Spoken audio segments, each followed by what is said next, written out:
All right, Duane. Well, I guess we can get started. We'll just keep admitting people as they come.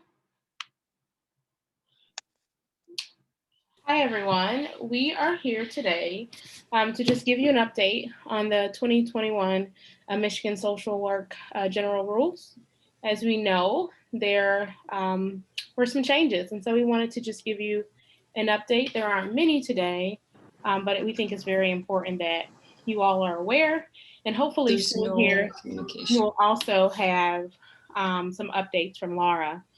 So just a quick few housekeeping rules. If you are able to mute, could you please just keep yourself on mute? Feel free to have your camera on, camera off, whatever works best for you. Duane, would you like to just go ahead and do some quick introductions of staff? I can start first since I'm speaking. For those who don't know me, I'm Algeria Wilson. I'm the Director of Public Policy here with NASW-Michigan. I have no sound. Good morning, everyone. This is Duane Breijak. I'm the Director of Member Services at NASW-Michigan. And if I mute your line, don't be mad at me. I'm just trying to keep us quiet for today. I'm also going to be putting a few links into the chat box, so please feel free to continue to check that throughout today's session. I'll make sure that those are also emailed out to everybody who attends today. Also on the line, we have Robin Simpson with the Michigan Continuing Education Collaborative. Robin, I don't know if you want to say a quick hello. Yes, hello everyone. It's good to see so many people have joined us today. Great. And then I'm not sure if we have any other staff on. I know our Executive Director, Maxine, will be joining us, and we probably have some board folks on who may introduce themselves at the end. But we can go ahead and get started, Algeria. Awesome, wonderful. So on March 3rd, the Michigan social work rules were officially promulgated. There were several bits of public comment that occurred over the past year, and ASW was a part of those. And we've also sent out quite a few notifications to members, letting them know to join some of those virtual meetings so that they could provide some input. We know there may have been quite a few of you who were part of those meetings, but they officially were promulgated on March 31st. So all the changes that we're going to talk about here today, they're going to take effect immediately, and they're going to impact social workers, starting with those who renewed or have gained their license as of May 1st. All right, and so a lot of people ask, well, why were the rules opened? What happened? Where they needed to open up? I thought they only opened up every so often. So in 2016, there was a Senate Bill 753, that really provided the definition for telehealth and changed the public health code. And so whenever you make something as relates to a code change, you also have to make sure you update the rules for whatever those professions are. And so in this particular case, social work, as well as some others, were open to include the definition of telehealth. Also, many of you continue to ask about, well, where are things as it relates to telehealth in general? Am I able to still continue on with telehealth? Will it, go away at some point? And so what we know on the federal level, on April 15th, they announced the renewal of the public health emergency. So telehealth falls underneath public health, a public health emergency. And so that's been extended for up to another 90 days. And so for now, you can continue to do telehealth as usual. We've received a lot of calls and questions about, well, and this may not apply to many of you here, but we'll get calls from other states saying, hey, can I practice in Michigan, or can I see a Michigan client? Still, if they do not have a Michigan license, they are not able to provide services here in the state. So all good news for now. And Duane, do you want to go ahead and go over this slide as it relates to CE requirements? Sure. So there are just a couple of bigger changes that went through this last package through the state. One of them is around CE requirements. So anybody who's fully licensed, you probably currently know you're currently required to have 45 hours of CEs in your 3-year cycle, 5 of those being ethics, 2 of those pain and symptom management, as well as the one-time training in human trafficking. So that has been changed slightly, and you'll see on the right-hand column that what has been added is 2 CEs in human trafficking. So the one-time training requirement has more or less transferred into a continuing education requirement. And part of the reasoning behind that is the training requirement was not a fantastic policy in general. There was no teeth to it. It's very flimsy in how it was worded. And so it kind of made sense to add it in as a CE training, just so it is in that regular cycle for folks. So going forward, whenever your next renewal is, it will be 5 ethics, 2 CEs in pain, and 2 CEs in human trafficking. The other remaining, what would that be? 36 can be whatever you would like it to be per normal. Now, as it relates to continuing education, one of the other fairly significant changes that went through this particular time was around who can approve continuing education, or who is an approving body in the state of Michigan. So previously it was ASWB, the Association of Social Work Boards, or their ACE program, another state's Board of Social Work, dangerous. I cringed every time. And the Michigan Continuing Education Collaborative. So that has been updated slightly. So ASWB still remains an entity.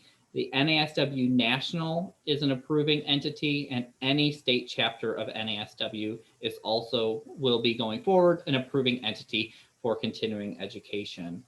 ASWB and NASW are the 2 largest approving bodies nationally. So having those 2 approve in Michigan also makes sense because they provide the largest approval across the country for most states. So in Michigan, the Continuing Education Collaborative will still continue to operate and be the approving body for Michigan CEs if you're looking to get things approved here locally. So those are really the 2 biggest pieces of things that are likely going to impact you as it relates to being fully licensed individuals. The other changes that we want to make sure people are aware of as it relates to licensing and regulations is starting on December 22nd of this year, all new applicants for licensure, so this would be folks who are applying for their limited license at the bachelor or the master's level, will need to have their human trafficking training complete before applying for their initial license. So at the time that you're applying for your limited license, there's going to be a new box on the application that just says, have you completed a human trafficking training that meets the requirements from the state? And so anybody who's graduating from an accredited school of social work and moving into the licensure process will need to have that complete at that particular time. The other thing as it relates to human trafficking, and I'm just going to kind of skip to the 3rd bullet on this list, we've been getting quite a few questions around, do limited licensed social workers need continuing education? No, limited licensed individuals do not need any continuing education. However, they still do need to complete the human trafficking training requirements. So if you are a limited licensed individual, by the 1st year of your renewal of your limited license, which is on a 1-year renewal, you do need to have that human trafficking training complete. And that rule has been in effect since 2017. So just that's the thing to note for limited license folks who might be on the call, or if you are a supervisor for LLs. The other major update that's going to be coming sometime in the next year is LARA is going to be migrating their platform. So the place you go online to renew your license, they are going to be switching. All of the health licenses are moving to a different platform. And hopefully it's going to be an easier process and for everybody involved. But just know that sometime in the next several months, there will be information coming from LARA, and as soon as we hear from them, we'll send out reminders as well about what that change is going to look like. It also is going to impact your specific renewal date for your license and going forward when folks' renewals will be. So right now, all licensed social workers in Michigan renew on some April 30th deadline, right? And so that is going to vary going forward. Your license is going to be based off of the date you got it, as opposed to this April 30th set date. So that's going to be something that's going to change for some folks going forward. LARA is going to be putting out notification around that as it happens, as well as some additional training modules on how to use their platform. We don't have full details of that, but there are some other fields that have already moved into this platform, including the psychologists. So if anybody is interested in kind of looking at what this platform might look like, you can go to the psychologists renewal to check out that. Okay. So other questions that we've been getting quite regularly, specifically through the pandemic around continuing education: how many in-person credits do I need during my licensure cycle? The answer is none. You can take all of your continuing education virtually. And what that really means is half of your CEs have to be through live synchronous content, but that can include anything that is live web-based. So if you are on a webinar that there's a presenter talking in that moment, or at a conference like the NASW-Michigan conference that happened a couple of weeks ago, that everything is happening live, that counts towards that in-person or live synchronous content. The other 50%, or 22 and a half of your credits, can be completed through alternative learning. So that would be a pre-recorded session, a home study journal, something like the virtual book club that we offer. Half of your credits can be earned through those formats, but 50% have to be through live. You could do all of them live. And I know what we've seen specifically in the last year is there has been a plethora of virtual programs offered. And hopefully sometime in the next year or so, we'll start to see more, some in-person things coming back. I know we're starting to hear agencies are doing some inter-agency trainings again, but as the larger field, we will start to see some of that come as the vaccinations roll out at the state level. Duane, if you could just for one moment, we are receiving a lot of questions in the chat. I just want to make sure that you all are aware we will have a Q&A session here in just a moment towards the end. We'll try to respond to you as quickly as we can, but please, no offense if we're not able to get to your question right now. We will try and pick it up here towards the end. Thanks, Algeria. Yeah, I do see the question from Glenn about the human trafficking CE requirement. So all of the changes as it relates to continuing education will impact you starting your next renewal cycle. So if you are in the middle of a cycle right now, say it looks like, Glenn, you don't renew until 2022, you are good on the current rules until then. So starting in May 1st, 2022, that's when you will have to do your human trafficking. So for folks on the line, if you just renewed your license, so May 1st of 2021 is your start date for this cycle, you have to follow these rules because the rules were promulgated in March of this year. So it will either be this year, 2022, or 2023 if you are a fully licensed person. Those are the only three options that are left for the next 3 years. For folks who are currently licensed, you still have to do the human trafficking training requirement. It's not a continuing education requirement as of your current cycle. So just make sure you have that complete. And if you get audited, you would just need to show that particular training that's complete. And I'll get to a couple of the other questions in just a little bit. Let me just put in the chat box, though, the resource around this particular piece that we're talking about right now.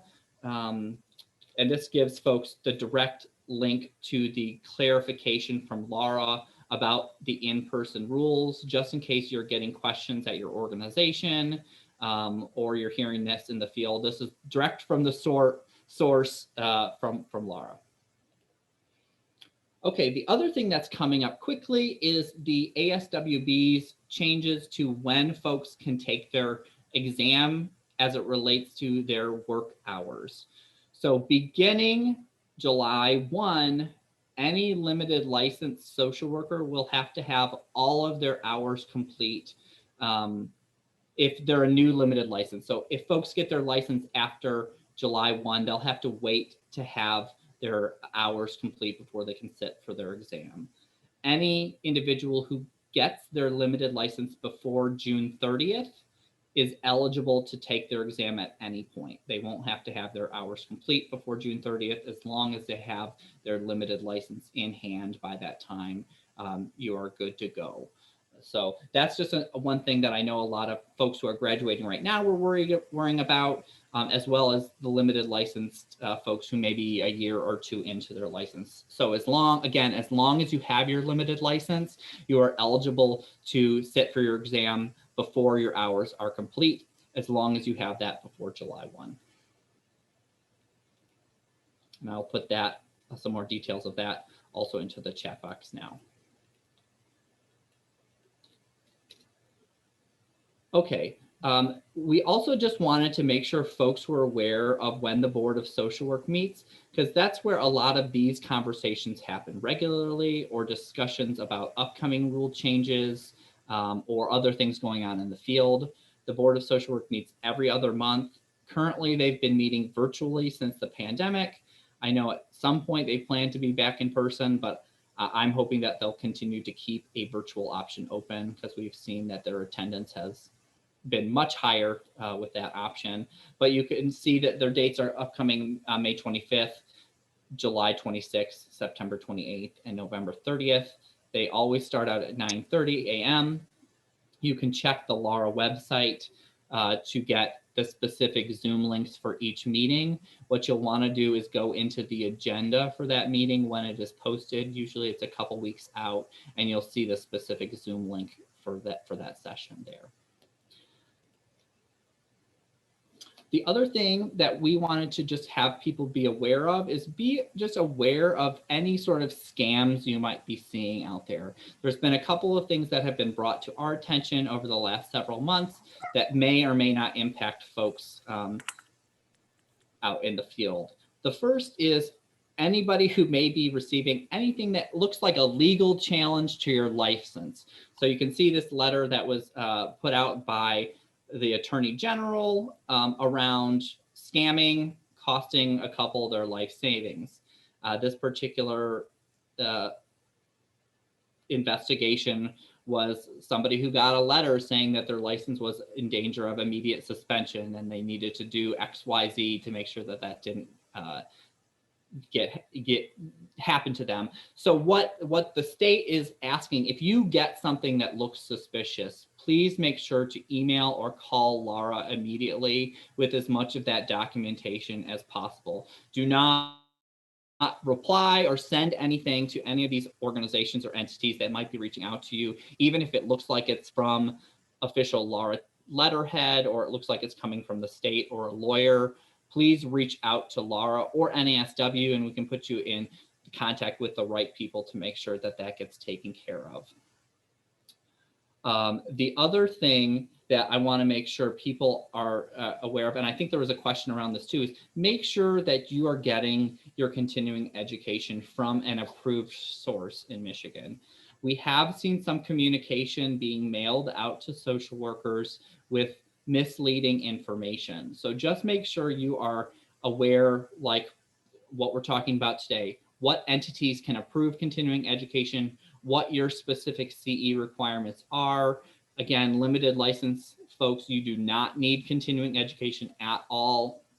So if you see something that feels a little bit fishy, please email that or send that over to us at the NASW-Michigan office, as well as LARA, because we want to make sure that we're addressing that if anybody is trying to kind of scam our social workers here in the state. One other reminder, if you are an NASW member, this is more of a positive news, please vote. Our chapter elections are open until May 14th. I'll drop that link into the box, but we want to make sure we've got, we have a fantastic slate of candidates running for a whole bunch of board and delegate positions, and we want to have a representative body of our members voting for all of those positions. So I'm going to turn it back over to Algeria, and then we'll open up for some questions. Wonderful. So while I have all you here, I wanted to just provide a quick legislative update, and I won't be able to go over all the details here or all the items here in great detail because they do require a lot more time than what we have today. So I would just highly encourage you, if you are not signed up for my policy emails or policy updates, to please do so. You have to opt in. I can't just send it to membership because it's considered spamming. So you have to opt in, and you can find that link to sign up for those updates on our Legislative Action Center. So where we are right now in the state is we're going through the state budget process. We are looking towards trying to set forth the FY22 budget, which is said to be done ideally by July. And we're still looking at some previous legislation or previous dollars from that are left over from COVID supplemental funds. And we also are preparing to figure out where we want to put our initiatives for the funding that we will be receiving soon from the American Rescue Plan. The American Rescue Plan was funding that was offered by President Joe Biden to do some COVID relief. It was his $1.9 trillion package. What we know right now is that Michigan will receive about $5.7 billion of those dollars. And so we've been working pretty adamantly with the administration to figure out of that $5.7 billion, what can we support based on what they see is needed and what areas and what programs and projects should we include that may not be listed. Many of you may be aware of the fact that there's this new effort to put forward voting reform legislation. There was a 39 bill package introduced a few weeks ago. Some of those bills just began to be called to the floor for hearings. We had a hearing this Wednesday. There are some good bills in this package and there are some not so great bills. As an association, we want to make sure that we're always being able to support, voting equity and civic engagement for all. And so therefore, if bills do not promote that, we as an association will not be promoting that as well, because we are guided by our code of ethics. So please, again, stay on the lookout for any action alerts, any emails, any social media that we will put out about this. We will be going through this battle for a while, so you'll continue to get updates on this. As it relates to behavioral health care integration proposal, I'll probably provide a link here in a moment that you can go take action on this issue. For many of you who may have been around a few years ago, there was an initiative called Section 298 to be able to integrate physical health with mental health or behavioral health and somewhat really upend the payment structure and supports that are needed within the public healthcare system to allow some of the private healthcare providers to be able to do some of this deep nitty-gritty work of services and supports that many in the public system need. And so right now there's a proposal for this. It's set to move pretty quickly. Many advocates and stakeholders are really trying to work to pause or to stop some of the negative actions around this proposal and really try and move forward something that works great. We know our Community Mental Health Association here and throughout the state, they also have worked hard to get the CCBHCs, which provide some of those physical health care services for those, especially in the public system. So we don't need to click on the link now. I'll put the link in the chat, but there is a link there to take action, and we are asking for all members to do that as best as possible. And there's more detailed information there on that link. We're also focusing on crisis response at the nexus of policing. This is a very hot topic, as you probably see. I shouldn't even call it a hot topic. It's a very critical issue that you're seeing all across the media, and we have continued to see. So NASW is really focusing on trying to provide expansion for crisis services all the way from the point of a telephone call. So if there's a call coming into a crisis hotline or a 911 hotline, that we have the proper response. We know there are many mobile crisis units throughout the state that could continue to need more development and support. We know there are many crisis support services and crisis stabilization units that are providing the best care. And we want to be able to continue to do that so that we can reduce negative police interactions. And so we're working very intensely on this, and working towards trying to get at least $10 million to ramp up some of these sites. As it relates to crisis, there is the MyCal expansion line that has expanded as of yesterday, I believe, to the Upper Peninsula and Oakland County. MyCal is a crisis access line that will be inclusive of soon 988, but it's also inclusive of the Warm Line, Peer Line, and will operate out of Common Ground. And so if you're looking for more information on this, there is a press release on the NDHHS website. And I'll try and put some of these links for you to review in the chat. But again, this information in more detail will be in our policy newsletters. Behavioral health care workforce expansion is something NASW is always focused on. We can't really respond to crisis or focus on substance use disorder, mental health, or anything if we continue to have a shortage in social workers. Sorry if you hear a lawnmower in the background. I'll continue to try and speak over it. Interstate Compact for Social Workers is an initiative that our national office is really focusing on, trying to create more flexibility and movement and mobility for the social work profession. It's really an effort to also try and address the behavioral health workforce just shortage across the state, across the U.S. that we continue to see. They applied for a Department of Defense compact similar to that of what the veterans use. And so they were approved for that compact, which is great. From my understanding, over the next couple of years, it'll take till about 2025 to really be able to put in place. But there'll be an effort to push forward legislation that may ease some licensure rules to be able to make sure social workers can practice in a more broader settings and in more places. So they will be hosting an informational event, a kickoff event on May 20th. I highly, highly, highly encourage members to attend so they can learn more about this. We know social workers find reciprocity or portability a challenge anyway. And so this is a huge effort on our national staff's, a huge effort that our national staff has really been able to move forward and put in place. So please attend that. Another event here on the next slide is an event we're co-sponsoring with Wayne State University. It's about hurt economies, hurt people, and how to build economies that heal.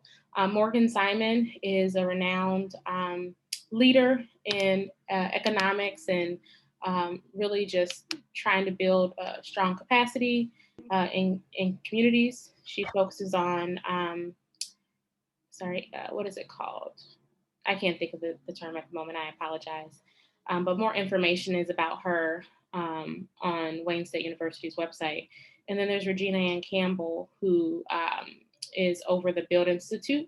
And she is a social worker, and she focuses on really being able to try and support more BIPOC businesses and entrepreneurs and put money and support back into communities. So this entire workshop will be about economic development, something that we know social workers can benefit from greatly.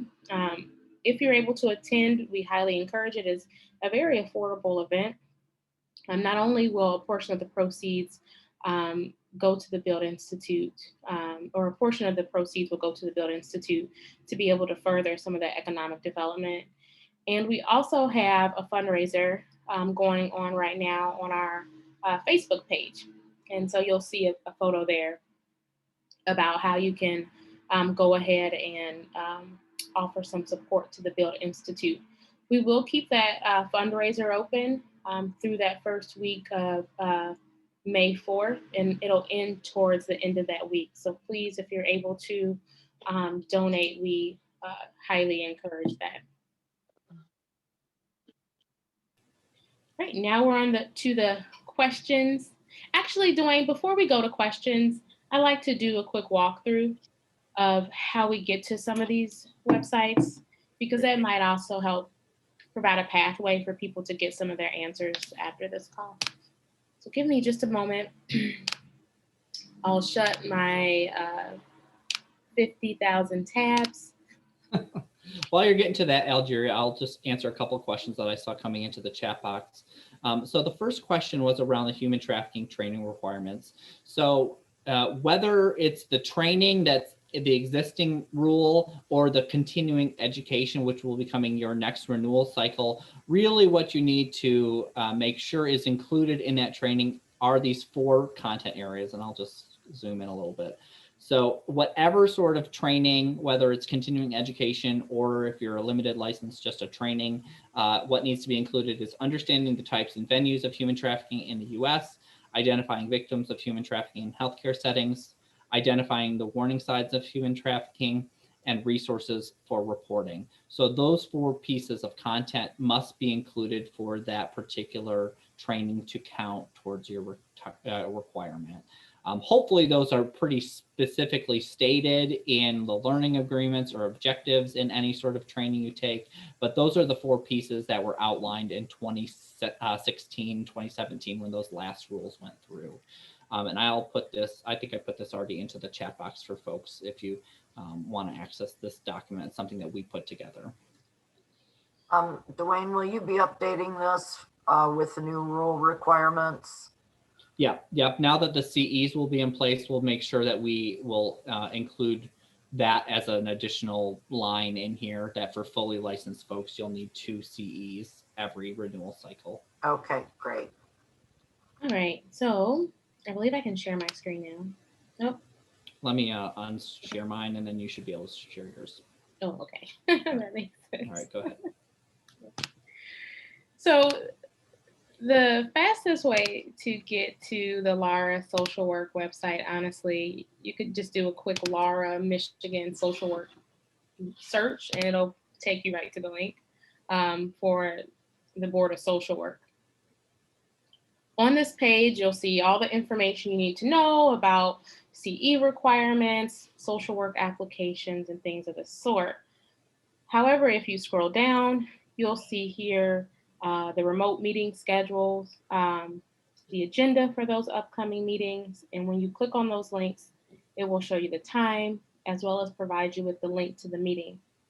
I highly encourage people, especially right now in this virtual world, to be able to join those as you can so that you know how the Board of Social Work operates. Hopefully you all are here, you're learning about the rules, so you will not need to go for a disciplinary subcommittee meeting, but it is good to know how they operate in case for some reason you do find yourself in that situation. You can prepare yourself. And if you are a social worker who maybe you are preparing for a disciplinary subcommittee meeting, we always encourage social workers to attend those, to not show up. And right now, while everything is virtual, you don't have to physically be in Lansing, so highly take advantage of that as well. However, over here to the right, you'll see laws, rules, and other resources. You click on that link, and this is just to take you to where you can find the rules or to search the rules once they become open and get more information. So you'll click on that link, you'll see here this list of resources. You'll select administrative rules. Here you will see pretty much all the rules that have either been set in place and promulgated, or sometimes you will find rules that are open, and you can click on various different links to see why the rules were open and the process that they are in. To get to social work quickly, you'll just type in social work, and you'll have the option to download the PDF of the rules or just click the website link. Always just click the website link, and you'll be able to review those. Here, let me see. I have them up. My computer is moving a little slow. But it will look like this. You'll be able to see everything that we discussed today, how they included the term telehealth, as we mentioned earlier, and you can just review this on your own time. It is quite a bit of language, so that's why we held today's webinar, so that you can have a better sense and better understanding of what all is in there and what updates they have made. Also, just quickly, I'll take you to the link that I referred to earlier around behavioral health and their action alert. If you go to the Community Mental Health Association of Michigan and you click on just take advocacy action, which will be on the main page, it'll take you to one of their action alerts. We don't need to duplicate an action alert because they have their action alert set up to go to certain legislators and the governor and things of the sort. We just want to continue to encourage our members to also take action towards this joint initiative. So I may send out their link to an action alert as well to membership, but for those of you who cannot wait and should not wait, please take a look at this website here and take action. Just kind of going back to the rules process, there are some people who would like to know more about the rulemaking process. You can find on the LARA website a link to the rulemaking process. This is the document that will tell you the flow of the rulemaking process and where we are and how that operates. I typically put this in policy emails. I know I did as we went through this process here recently. But as of now, we're done with the rulemaking process, so it's not anything you need to go look out today. But if you are just curious in the future, this document does exist on the LARA website. I think that really is it, Duane. So I'll stop sharing my screen unless there was something else you would like for me to share with the audience. No, I think that's great, Algeria. And sometimes just knowing where to find information is like the most critical piece in social work world, especially trying to navigate the state or LARA's website can be sometimes confusing. And especially when rules change, it's not always apparent. LARA will also be sending out a separate email notification to all licensed social workers with these rules changes in them as well. So that's hopefully something that should be coming anytime now. So just be on the lookout from that. I did see that there's a few questions, so we'll start going through that. If folks have additional questions, feel free to either put them into the chat box or we'll open up comment period at the end for that. So the first question was from Carolyn. What about companies that offer CEs for professionals? How do I check or know if they are approved for Michigan folks? So this is a really important and great question for everybody on here.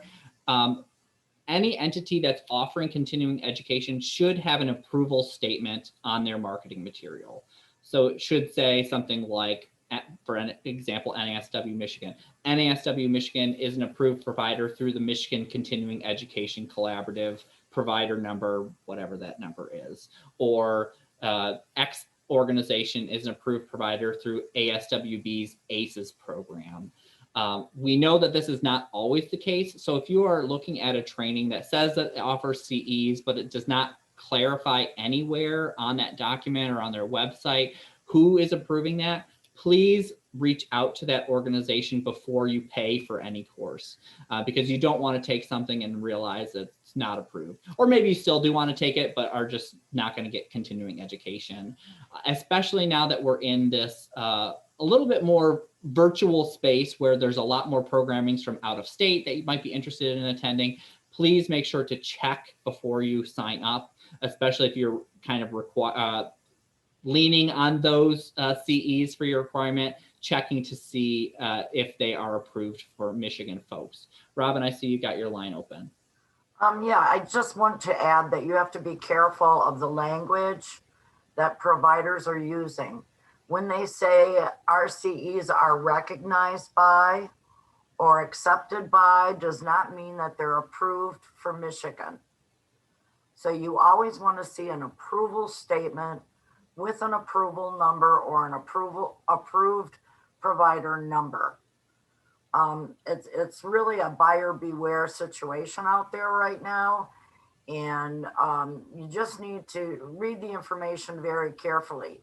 If your employer is offering training through a national company, they really should apply to have CE approval for social workers, and it could be in another state through the NASW or ASWB. So just keep that in mind and always be aware, because a lot of times out-of-state companies send CE offerings saying that, you know, their CEs are recognized by the state of California. That's not the same thing as approved. So I just wanted to put that out there. Thanks, Robin. And if folks have specific questions as it relates to continuing education, please feel free to reach out to Robin at the Michigan Continuing Education Collaborative. She's a really good person to answer specific questions, or if your organization is looking to get approval for an event, there's a few different options for how to do that, because we know that more and more agencies themselves are looking to do internal training or offer training. And so we want to make sure that those are approved as much as possible across the state. Next question, we kind of answered this, but I'll just reiterate it. So with COVID still an issue in attending live events, how many CEs can I earn via live webinars? So Michigan allows social workers to earn 100% of their continuing education virtually. 50% has to be through live synchronous content, but live webinars or live conferences count towards that live synchronous. So if this particular event we were doing right now was approved for continuing education, it would count as a live synchronous event because we're talking to you in real time. So anything that, like our Lunch and Learn webinars that we do through NASW-Michigan, most programs that we're seeing since the pandemic would count towards live synchronous because usually the presenter is talking in real time with folks. Once we're back to having in-person sessions, you can have a combination of in-person and live synchronous virtual if you wanted to. 50% can be earned through alternative learning methods. So again, that can include pre-recorded webinars. It could include home study journals, things like NASW-Michigan's virtual book club. Anything that's not live and synchronous kind of gets lumped into that alternative learning. But you can earn 100% of your CEs through virtual content as long as at least 50% of that is live synchronous virtual content. Duane, I have a question that just came in. Yeah. Does the live synchronous requirement count for me if I just renewed? Yes, that rule has been in effect since 2017. So that impacts everybody, whether you're in an old cycle or a new cycle. That's been the law for the past, 4 years now. LARA did clarify in November about that live CE requirement. I put that into the chat box earlier. So just if you want to scroll up, you probably can get that specific wording on that. I did see a question from Ken about the implicit bias training status. Algeria, do you have an update on that? Yeah, not really. The implicit bias training they had their stakeholder meetings. We were a part of those stakeholder meetings. LARA really is in control of that, as well as the task force on the racial health disparities. So I've not received any more information regarding what those trainings will look like. We know it has been put into the public health code, and we'll learn more information about that. I have heard that there are universities and things of that sort who are preparing to be able to deliver some of this content. But as we learn more, we will update membership. Great, thank you. And then I'll read one other question, and then I see Susan's hand, so we'll go to Susan after this last question. So this is from Stephanie. If I just renewed my license April 30th of this year, do the 2 CEs for human trafficking need to be done now or in 2024? So if you just renewed starting tomorrow, basically, that requirement is you have to do it during that cycle. So whatever your next cycle is for folks on this call, whether it's starting tomorrow, May 1st a year from now, or May 1st of 2023, that's when these new rules impact your particular license. It doesn't go retroactive to your current license if you're in the middle of a cycle. All right, Susan, I see your hand, so I'm going to ask to unmute. Yes, one clarification on, again, the approval of CEUs. It looks like one of the changes that was made was changing from if they are approved by another state's board, that it now has to be the state's NASW. Did I understand that correctly from what you had up before? So yes, the three new approving bodies are ASWB, NASW National, or NASW State Chapter. Okay, so if it's approved by, say, the Florida Board of Social Work or the Texas Board, we can't go by that anymore. That will be correct going forward. Okay. Although there's fewer states that have state board approvals than these large organizations like ASWB or NASW. Most, somewhere between like 35 and 45 states accept either ASWB or NASW National as an approving body. Adding NASW in kind of is hopefully going to cover a lot of bases for folks, but yes, that you're correct that another state's board of social work would no longer be an approving entity. Thank you. You're welcome. All right, let me see. Another question that came through. So just clarification, limited license don't need CEs, but need the human trafficking training. Correct, yes. So starting in December, since everybody who's going to be applying for their limited license will have to have a human trafficking training done at that particular time, it's going to be less of an issue going forward. If you're currently a limited licensed social worker, you do need to get that human trafficking training done by your next renewal cycle. So if you're currently limited licensed social worker, it's like today, you should in theory have that done by, because you'd be renewing tomorrow, because that's a 1-year renewal. Evelyn, I see your hand. I'll go ahead and unmute your line. Oops. Oh, good. You unmuted for me. Sorry. I'm driving, so I'm trying to multitask here. So I think you kind of answered my question, but I wanted to clarify. So I'm a limited license. I actually am eligible for full licensure this year, have already applied. I was told, and maybe I'm misremembering, or maybe I was misinformed, that the human trafficking class I took in grad school counted toward my human trafficking training for my licensure. Is that accurate? As long as it covered those 4 pieces of content that we talked about earlier, yes, it would. Okay, lovely. So then that means that I've got my training out of the way, and all I have to worry about is the 2 CEUs each cycle now. Right. Going forward, you will have to have the continuing, the human trafficking CEs. So that training you did in college, that will be irrelevant once you get your full license, and you'll have to start on the continuing education rules. Okay, is there another training component for the full licensure, or is it just the CEs? No, so limited license is just work hours, supervision, passing the exam, and your human trafficking training.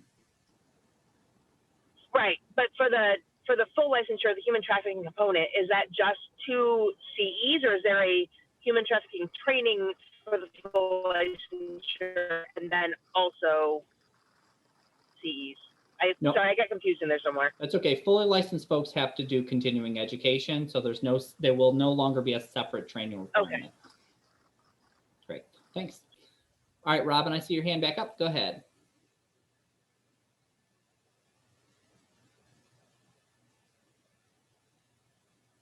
All right, Robin, you still there? Yes, I'm still here. I'm sorry.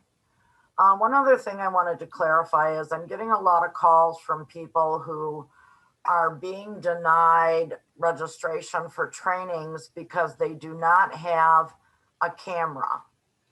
Now, you can attend a live meeting through your phone. They cannot discriminate against anyone because they do not have a camera.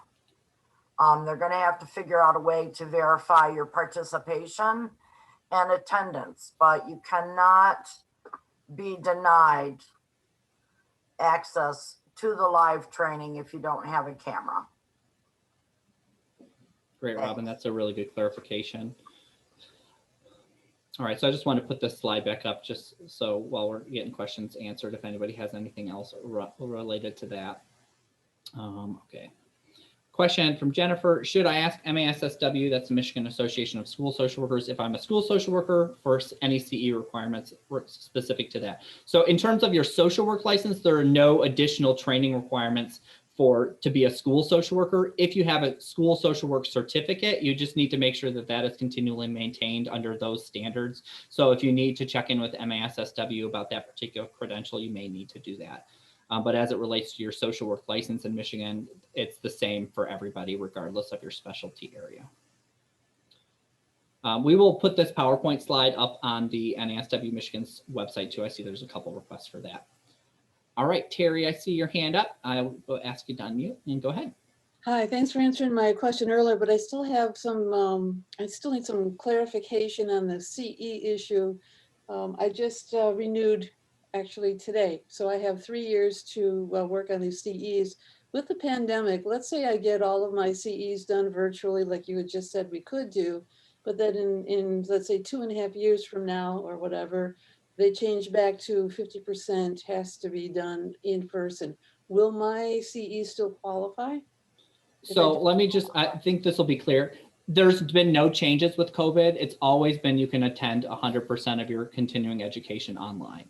And since at least 2016, half have to be live synchronous, but that does not mean in person physically. So even before the pandemic, you could obtain all of your continuing education from virtual content.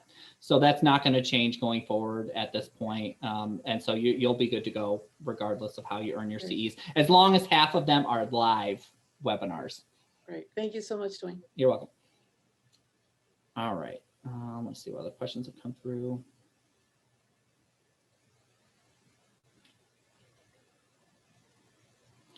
Okay, good question from Cassandra. Does the certificate for CEs need to say the word live synchronous anywhere for specific wording? It would be great if they did. If it's not live, I think the default is live. So if you're doing something through like a home study or a pre-recorded, it should at least specify if it's not a live synchronous content. So if you are obtaining a training through something that's pre-recorded, hopefully it would specify one way or the other on there. If not, you may just want to poke the organization to add that into their line on their certificates. All right. So I'm just reading through some of the comments. How do we keep track of CE certificates? What's the audit process? Is it random? Great question, Amy. So about 10% of social workers get audited every year. So if you're one of that random 10%, then you'll be asked to provide proof of your documentation of your continuing education. NASW National offers a CE tracking service that you can, it's I think $25 or $40 if you're not a member. And that's a place if you need an additional place to keep your CEs. They also track anything that NASW offers and if it qualifies for ethics or pain or any of the specific ones through them. But honestly, there is no specific tracking mechanism you need to use. I know lots of folks have kind of a Google sheet or an Excel file that lists their continuing education and just keeping your documents, either if you've got a physical folder at your desk or a virtual folder that you can just pluck all those certificates into during your cycle. And then just a place where you can note to make sure you've gotten those ethics, pain, and then in the future, your human trafficking, whatever system works best for you. Very similar to like licensure supervision. There's not a specific tracking mechanism that is required from the state, but whatever you have, the more detailed you can be, the better about that. All right. Okay, I see Sandra. I'll go ahead and ask you to unmute. Go ahead, Sandra. Oh, were you talking to me? Yep. Oh, okay, cool. No, I just, so you said it was going to switch to license renewal being on when you first got your license. And just wondering, right now it says, because I had just gotten my full license in December and then I had to renew April 30th. It says right now it expires April 30th of 2024. Is that wouldn't Now that I go to ask it, I guess it couldn't happen, but I'm like, it's not going to be moved up to December. No, you won't get changed in the middle of a cycle either. Yeah. So the thing to note, if you are a limited licensed individual going towards getting your first full license, you may find yourself in a weird gap period.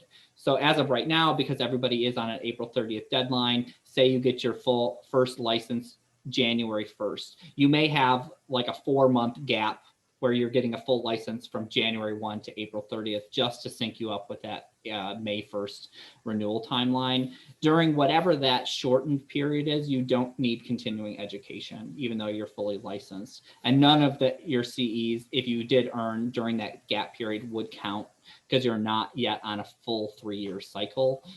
So going forward, hopefully in the future, once they switch to this new site, people won't have that gap period. They'll just be fully licensed from the date, whatever that, when they apply. Okay, so fully licensed people, they'll just keep on being April 30th, but the new people going forward, they'll switch it to their original time. Yeah, and LARA is going to provide some clarification once that system's ready to roll out for us, how it will specifically impact each person. So I don't want to go into too detail just because I don't know it. But yes, that is my understanding of how that will work. Well, I just want to say, when I first got my license, I did not know about April 30th, and I got it on April 20th, and then I had to immediately get a new license. That was kind of irritating. So it sounds like an improvement. Yeah, I think that's going to be a good plan. And hopefully the site is going to be more user-friendly for folks too when you go to renew, or if you need to have a name change or address change. Okay. All right, thank you. All right, Sandra Charfus. Yes, I had a question about a certificate that I don't think I can use for continuing ed, but I wanted to ask. It says that this is approved to offer social work continuing ed by the ASWB approved continuing ACE program. And then it says organizations, not individual courses, are approved by ACE. And then as you go through it, it says that ACE provider approval period is 2/10/18 to 2/10/21. But then I actually don't see a number on it. So is it not, Well, you can double check that by going to aswb.org and looking at a list of their approved providers. As far as I know, they're still required to put that provider number on the certificate. And then I went there. I went to ASWB, and then I was trying to look. It's Relias, and it looked like they had some, but I didn't. It's Relias. Yeah. They are an approved provider, but here's the problem. If you get audited by the state of Michigan, they're going to ask for that approval number. So if you could contact either your employer or the Relias company. Because it has like Relias, and then it has a number. It does have a number at the beginning, but I don't know if that's the number. But then it doesn't. You should call them and ask them for that provider number and to issue a new certificate. Okay. So it's not like this Relias LLC number 1273. I need another, like a different number. No, I'm not sure because it doesn't say it's their ASWB number. No, it doesn't. Oh, okay. And ask them if there's another number. Okay. So if folks have specific questions about events that you either are planning to attend or have attended, I definitely recommend reaching out to Robin directly, or reaching out if they say it's ASWB or if it's known who the provider is. You should be able to get clarification about any of those specifics. All right, Maria, I see your hand raised. Go ahead. Hi, thank you. Last year, CSWE accredited social work programs received clarification from LARA that we are approved CE provider, and I'm just double checking to see that's still current. That's a great question, Maria. We are waiting to receive double clarification from LARA on that because there has been some confusion. So I don't have an answer for you today, but we will get that out to the deans as soon as we hear something back. Oh, okay. Well, we have something directly from LARA, if that would be helpful. to share with you. That would be helpful. Okay, thanks. Good to see you. I did want to just show, because I see Janet had a question into the chat box around what other things can count towards continuing education, or how else can you earn continuing education. So this is in the new rules that I have up in front of you. So you can see in section B, any academic course can be counted towards continuing education. So you can see 15 continuing education contact hours may be earned for each semester credit earned. 10 CEs may be earned for each quarter credit earned. So if you are in a social work program or taking social work courses at a university level, you may earn continuing education that way. Oh, I may have missed this. So in section C, attendance at a continuing education program that has been granted approval by another state's Board of Social Work. So I did miss this. So another state's Board of Social Work, that clarification, that I think that question that came in earlier, they still can count if it's another state's Board of Social Work. So great. So that just added NASW and NASW chapters in there. Presentation of a board-approved continuing education program that is not part of the licensee's regular job description. So if you are a presenter for a continuing education program, you can earn 3 CEs for each hour you present, for a maximum of 15 continuing ed credits per renewal cycle. So that's another bonus of presenting. And then lastly, publication in a peer-reviewed journal or textbook. So you can earn 10 CEs for publication with a maximum of 10. So those are just some alternative ways that potentially you can earn CEs outside of just attending events. So I just wanted to show those with folks. Okay, Evelyn, I see your hand. Go ahead. A couple of questions. The first one on the education credits, do those have to be paid for enrolled classes, or can they be classes you've audited? That's a great question. Robin, do you know the answer to that? I do not. Were you in full attendance?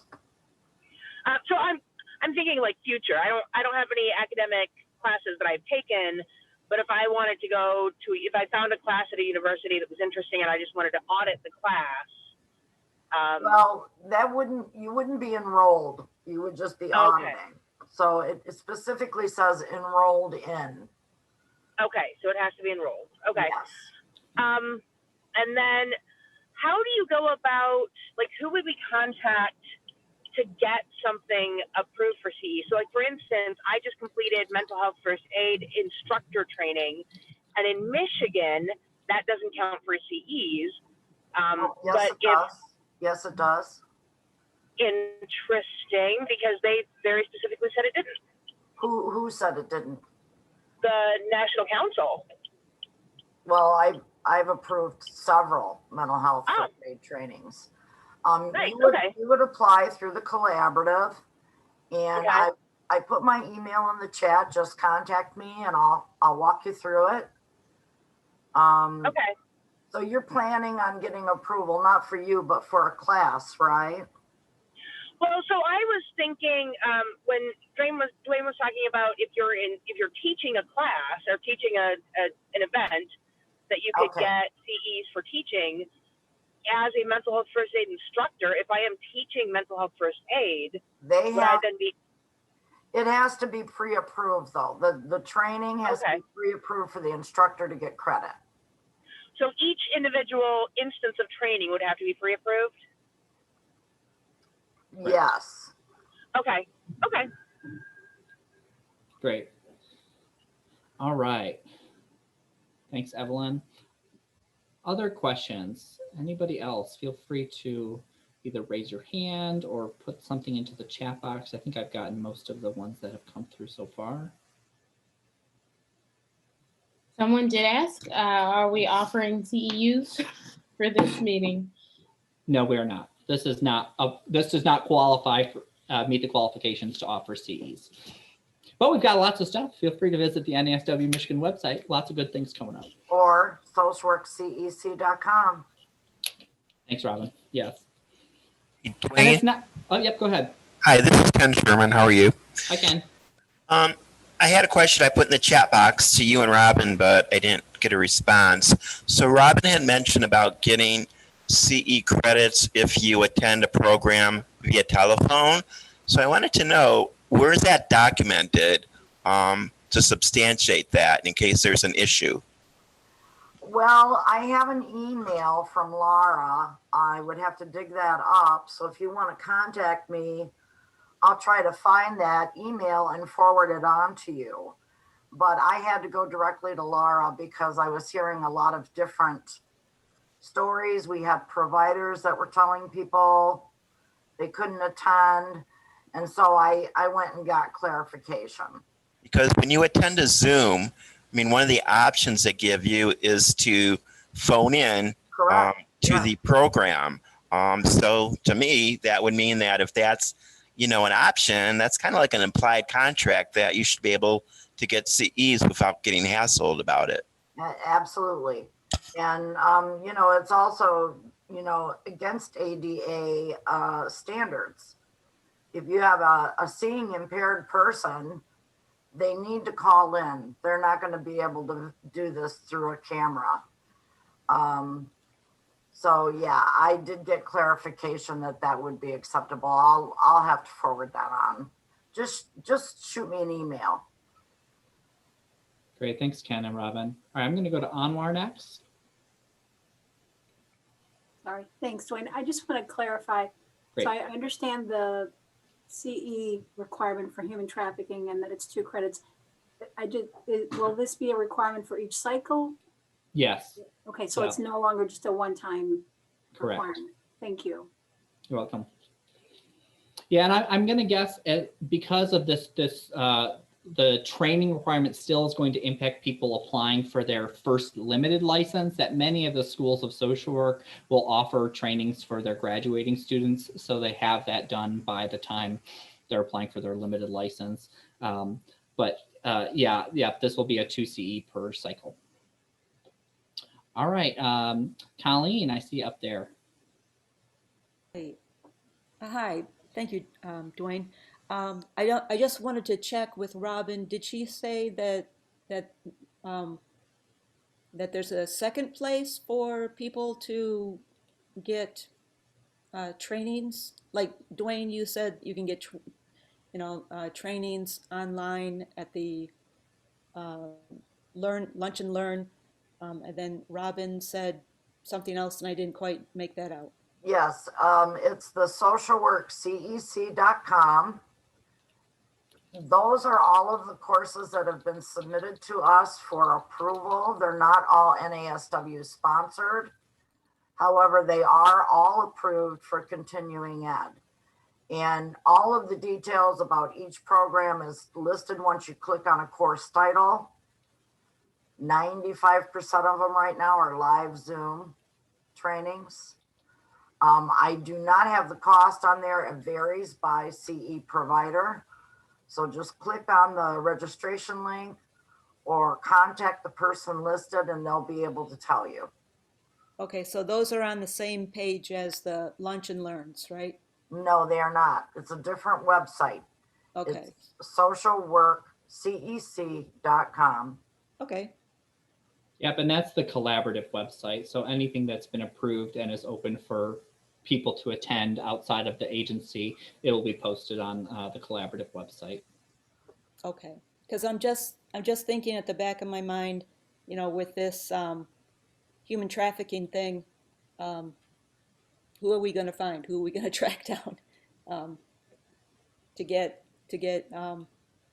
There's probably, I'm not exaggerating, 25 to 30 human trafficking courses listed on that cec.com website. Okay, good. Thank you. Mm-hmm. Great, thanks. All right, Janice Gandelman. Oh, thank you. I had 2 questions. The first, I'm still under the old cycle of the rules till next April. So the one-time training for human trafficking, what does that mean?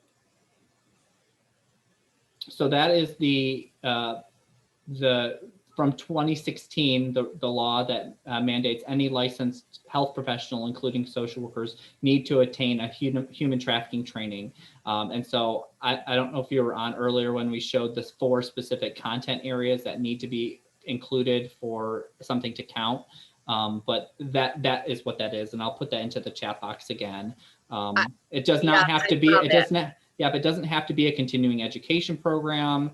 How the original language, because it covers every health license, it can be a continuing education conference or conference. It could be a journal that you read. It could be an article, could be a documentary. As long as the 4 content areas are covered, you are good. That's partially why it's now going to be a continuing education, because it was such a kind of a flimsy rule that we wanted to get some specifics in there.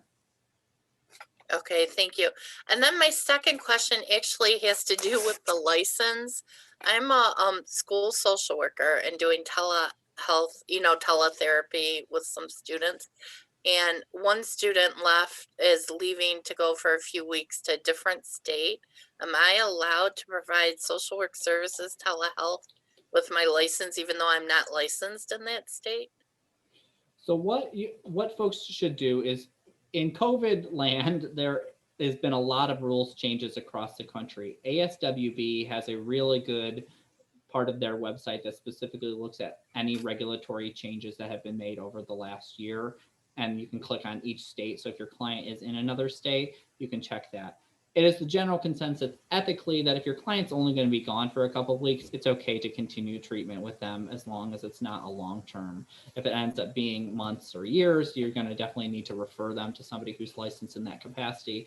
But if it's just a couple of weeks, if they're on vacation or whatever, that's perfectly fine to have that continuum of care with them. Okay, thank you so much. You're welcome. All right, Dorothea, Billy.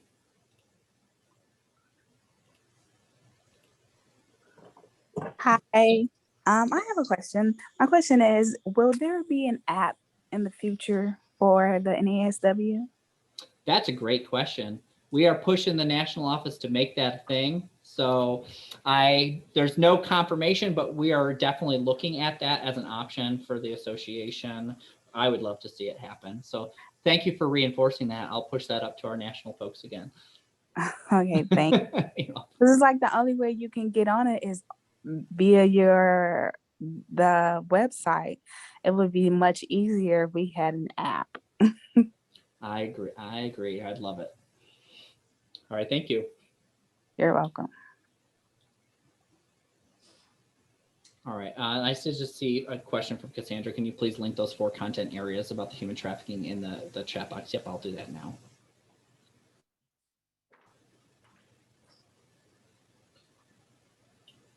All right. Any other questions from folks before we wrap up today?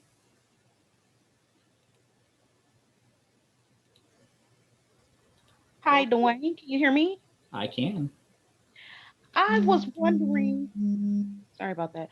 I was wondering, so myself and a lot of colleagues are pretty much working outside in a different area, I would say, vocational rehabilitation counseling.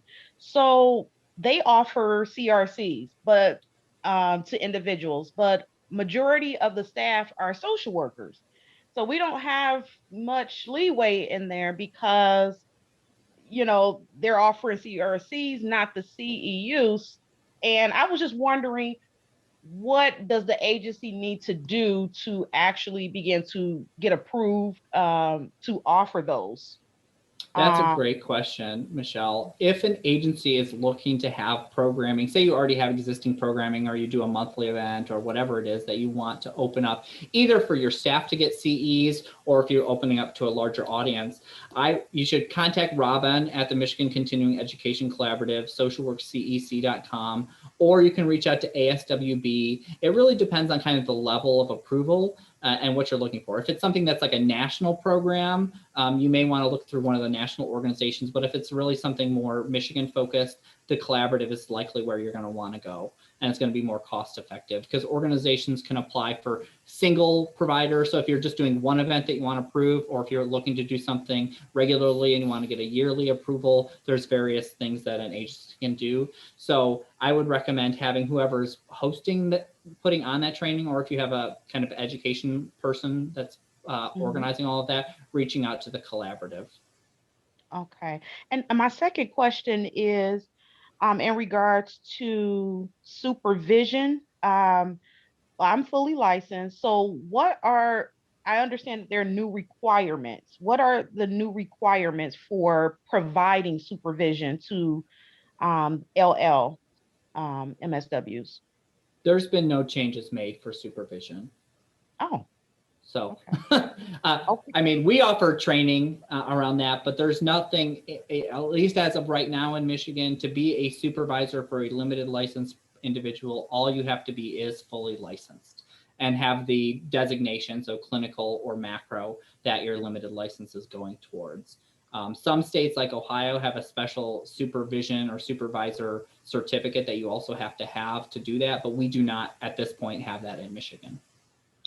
Did not know that. Okay, so how do I find out more information about that? Because several individuals have contacted me in regards to providing supervision to them. And supervision maybe that is something that I've thought about. Will open next week on the NASW-Michigan website. I'm sorry, I didn't hear you. Supervision training will be open for registration next week on the NASW-Michigan website. Okay. We offer, and so what Robin's referring to is we have a certificate program that folks can go through that will allow you to, we have a database of supervisors that have been through our training and that provide you kind of the basic tools if you want to do supervision. And we highly recommend if somebody offers supervision as a service that they have some training in supervision. The state only requires that you be fully licensed, but it's highly recommended that folks have an additional training on top of that. So the training leads to a certification?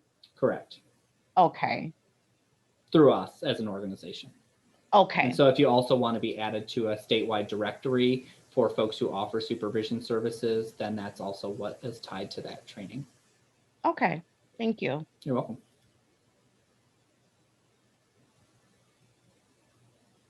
All right. Any other questions? I know we're a little bit over our time for today, but I want to make sure we get everything answered. Yeah, Dorothy, I see your hand again.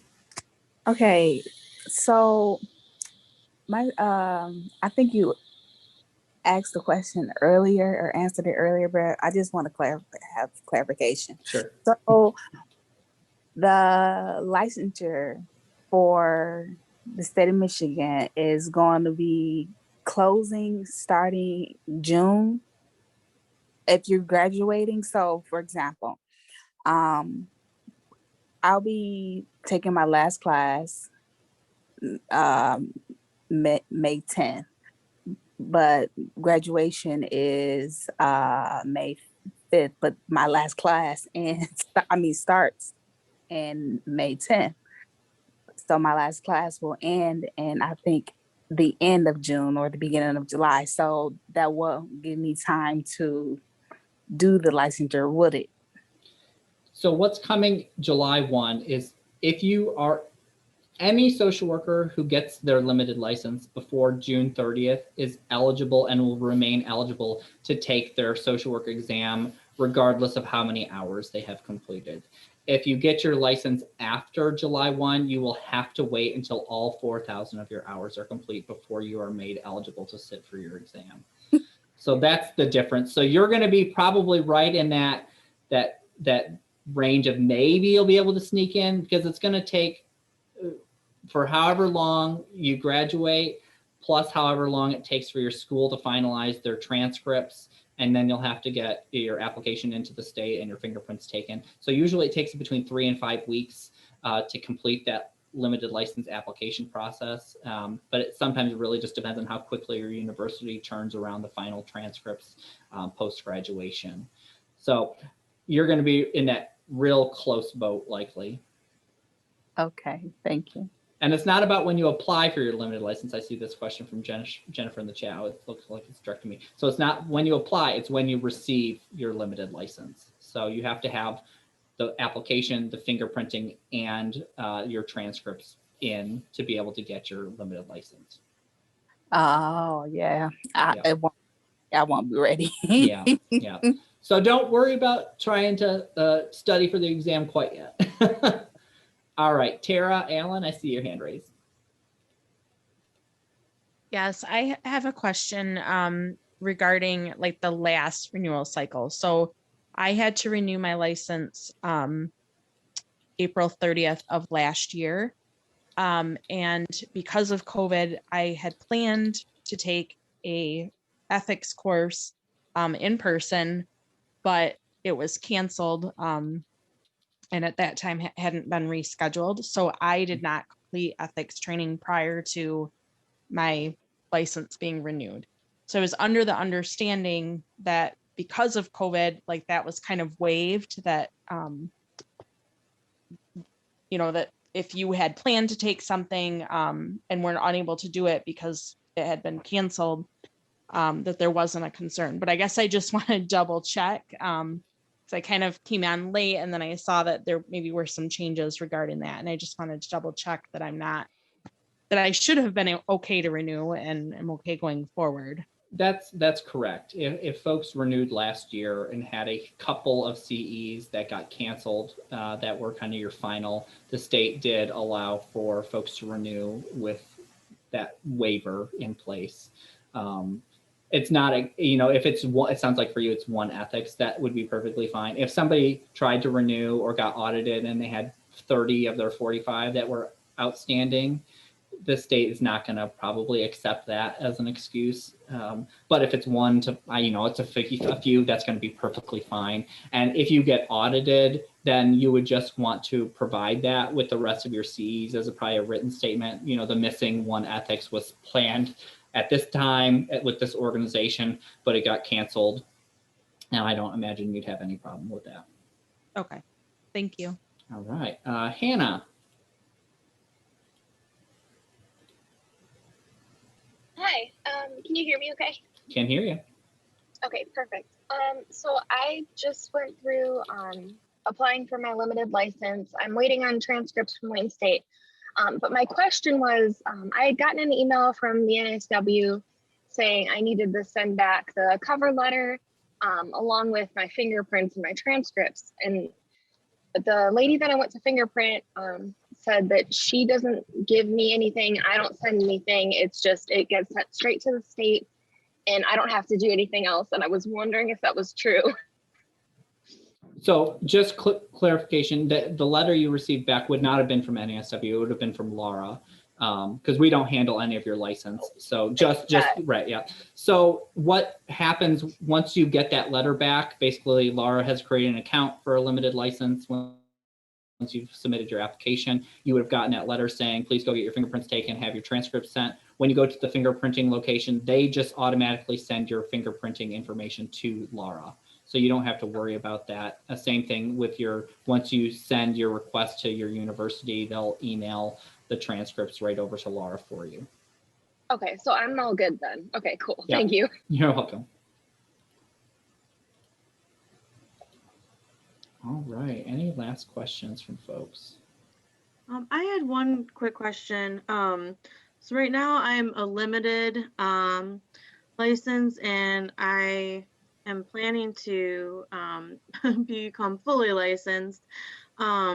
So if I do, should I wait to do the human trafficking until I'm fully licensed? Or would it still count if I did it before? No CEs count as a limited licensee. If you are currently a limited licensed individual, you still have to obtain a human trafficking training by your next renewal. But once you get fully licensed, that's going to become 2 CEs every 3 years that you'll additionally have to add in. Okay, all right, thank you. You're welcome. Hi. Yes, Michelle here. I just want to ask a quick question, just to kind of piggyback on the last one. And I kind of missed, and I saw you put the presentation up about the 9 CEUs. That is continuous, that is currently a part of the 45, but we just have to have those 9 of the 45 credits. Is that correct? Those are the only specific ones. Okay, and we still have to do those 9, the new ones. My renewal is next year, April 30th of 22. So during this time frame before there, I would have to make sure to complete those 9. No. So for all of these rule changes, they only impact people starting your next renewal. No rules change impacts you mid-cycle. So starting May 1st of 2022, if that's your next start date, that's when the human trafficking requirement gets added in.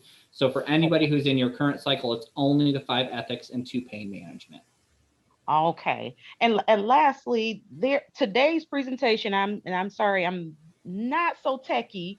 You mentioned some things that are in the chat box. I'm on the phone. How do you access today's presentation? I had a lot of difficulties getting on earlier.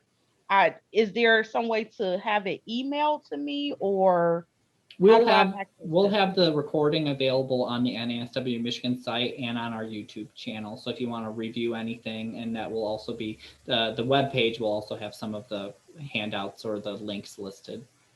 Okay, thank you. Welcome. All right, Evelyn, I see your hand raised.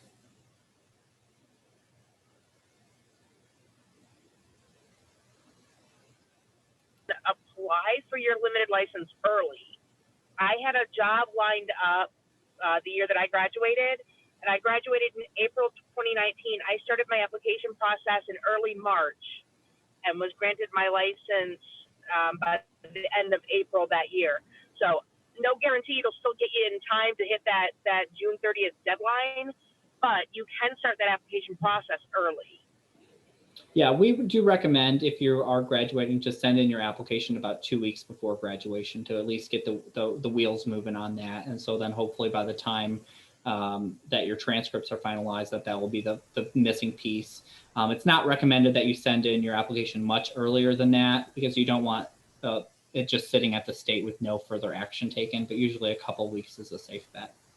Thanks for that, though. All right, Michelle, did you have another question? No, I'm sorry. I'm pushing buttons over here. Oh, it's okay. I'm sorry, I do have a question. So if I'm an LSMW and I want to provide supervision, do I require any specific training to do that?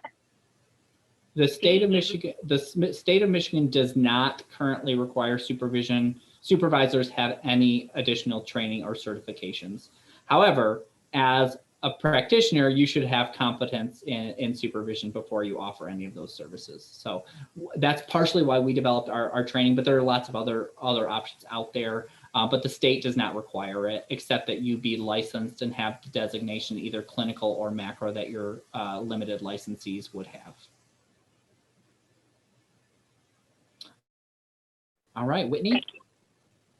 Yes, just to again piggyback off of the last question, you mentioned where that training, the supervision training, is offered, but can you repeat that, please? Yep, that's NASW-Michigan's core supervision certificate. Robin said that the registration will be open next week. So if you're a member, you'll get emailed that. If you're not, you can check it out on the NASW-Michigan site. That particular training is usually a 2-day, I think it's 12 CEs for that particular event, if you're interested in it. Well, it's a virtual event. Right. And there will be 5 modules. And the last module will be live through Zoom, but it will primarily be on demand. And those courses will open June 1st. As you complete one module, you can move right on to the next one. The live module, the last one, will be held on June 12th. Well, thanks for that clarification, Robin. Mm-hmm.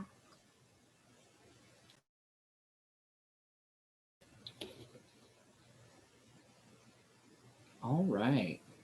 Well, I hope that this was helpful for folks. I know the licensing licensing can be a mess sometimes, and people have questions out there. If you have follow-up questions after today, or if your agency has questions about providing content or continuing education, please feel free to reach out to us at any time. NASW, we're a small little team. We're 6 staff for the 29,000 licensed social workers. So we really appreciate you all being here. Please feel free to share this information with your colleagues. There was about 300, 350 of us on the call today. So we know that there's a lot of people that were not here today.